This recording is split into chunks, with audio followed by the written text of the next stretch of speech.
Our next question comes from Scott. What age did you move out of your parents' house? So I went to college at Seton Hall University. I received my undergraduate and master's degrees there.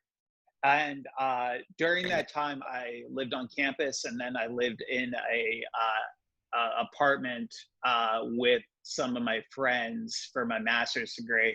So I would say I moved out around after I graduated from high school, around 19 years old.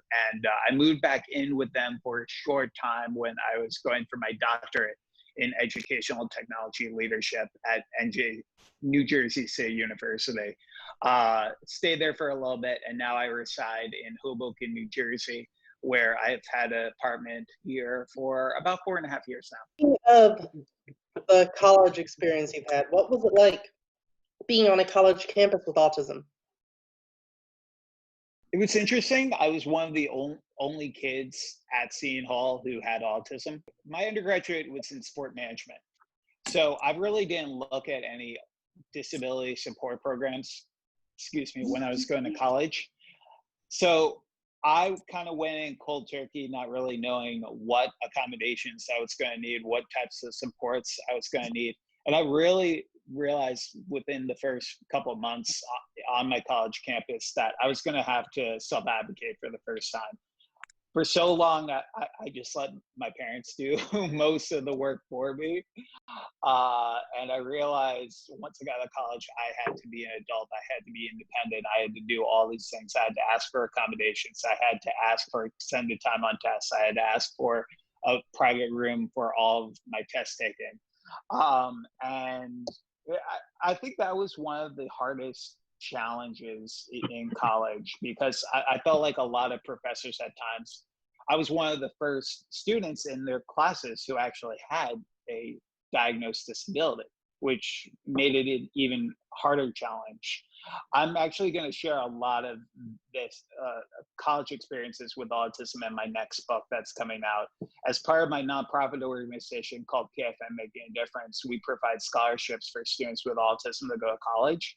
And we've given out 86 scholarships in the past 8 years.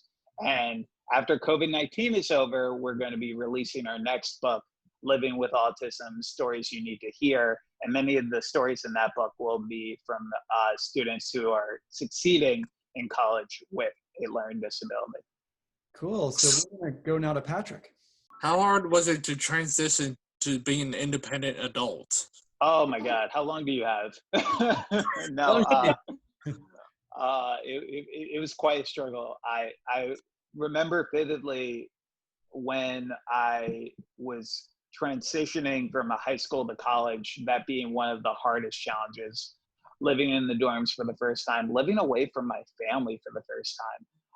So it was a struggle. I was very depressed early on. I didn't know, I wanted to move home so many times. I kept telling myself though that I needed to experience this. And once I started making my first few friends as an adult, that transition was a lot easier. Not feeling alone was something that helped me tremendously. But it was a unique challenge. And then trying to find employment and go after my first internships was another big challenge in trying to become an adult and to find placement, even when I was in college, to actually help pay for college as well. So a lot of big challenges along the way. You know, and we see those throughout the lifespan. You know, like you said, it's you finish high school and then you go to college, and the support almost disappears overnight. And a lot of people don't successfully complete post-secondary education. It's a major challenge. I'm so glad you're coming out with that book, because it's going to be extremely, valuable to a lot of people. Yeah, I think it's really important that we talk about, especially post-secondary, because only about 1 in every 3 students with autism actually pursue a post-secondary education in the United States today. And we need to do a better job of not only educating the college campuses about our autism community and how to give them reasonable accommodations, but then on the other end, we need to encourage our students, our high school students, that college will be a possibility for them as well. That's Well said. Totally agree. We're going to go now back to Kyle. Any tips for those with autism for improving public speaking? Yes. Record yourself speaking. That's ideally one of the best. What we've learned about educating those on the autism spectrum is the majority of individuals with autism are visual learners, and I'm a visual learner. And video modeling, one of the easiest things I did to help improve my public speaking when I was just starting off about 9 years ago was recording all my speeches, because it gave me the opportunity to be my best and worst critic, to notice how many times I would move my hands during a presentation, how many times I would say the word during a presentation, which was a lot.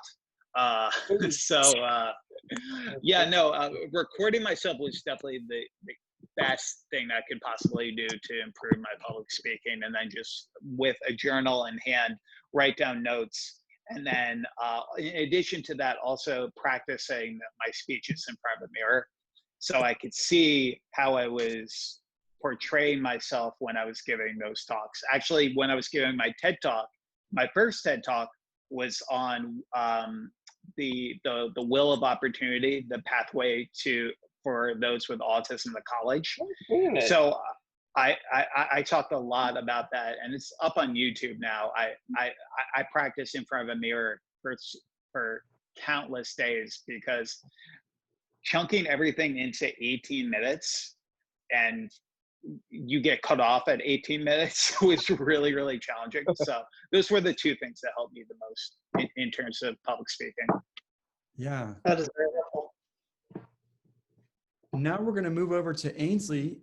Any tips for those with autism on how to start a career as a writer? Because I'm a bookworm and I like reading and stuff, and I know it makes me sound like a really weird person. No, not weird at all. So Ainsley, I guess I have a question for you. So what type of writing interests you? Are you more interested? Do you want to write books? Do you want to write short stories? Tell me a little bit about what your interest is in terms of writing. Okay. I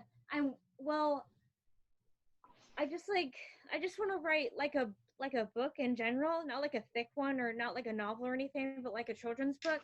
And I'm working on one called Annabelle, the Autism Fairy. And I was gonna do Ainsley, the Autism Fairy, but Mom's like, no, you probably shouldn't use your name. And I was like, okay, then I chose another A name. And then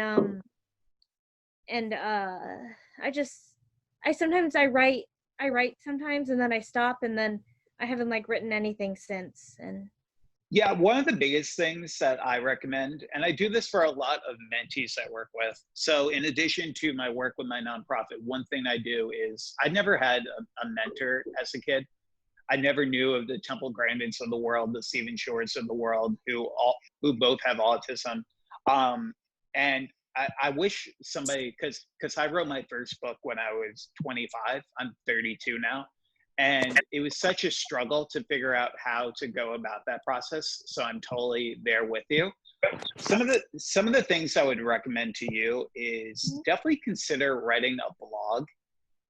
Just going on a free website such as wordpress.com, using an alias name if you want, or using your name if you like, and literally just writing 100, 200 words every single day just to start on just your own personal experiences, just anything you really want to talk about.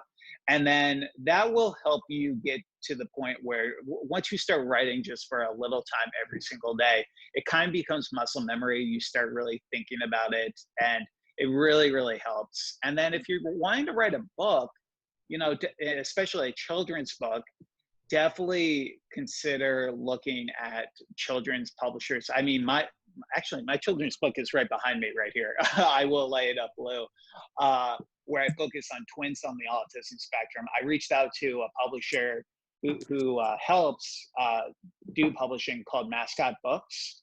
And they actually helped me through the entire process. They helped me find an illustrator. They helped me edit the book. They helped me write the book. So they might be somebody you might want to look at.